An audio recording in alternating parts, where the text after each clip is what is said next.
Я хочу сказать, что мы работаем не просто для того, чтобы там текст ради текста, какие-то абстрактные вещи писать и так далее.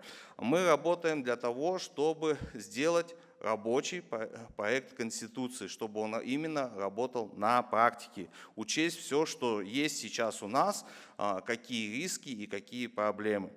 Я хочу отметить, что мы работаем не только сами по себе и не только в взаимодействии с аппаратами юридическими различных ведомств, да, но и, соответственно, с гражданами. Каждый из нас получает большое количество сообщений, мнений, критики и так далее.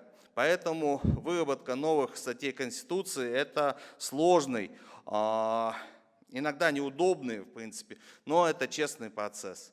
Понимаете, вот некоторые статьи, вот вроде как 33 по образованию, уже, не знаю, там 10, наверное, или 15 уже версий имеется, еще не согласовываются. Я отмечу, что, правда, в целом граждане уже, в принципе, я считаю, поняли основные новеллы новой Конституции, да, то есть это, потому что мы очень много новостей дали, то есть трансляции и так далее.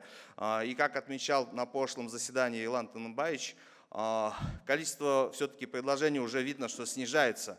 То есть все, что люди хотели сказать, они уже сказали.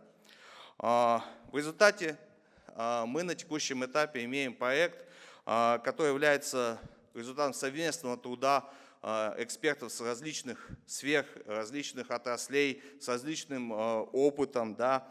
И именно поэтому я считаю, что проект основного закона уже готов к выставлению на всенародное голосование, на референдум. Спасибо большое за внимание.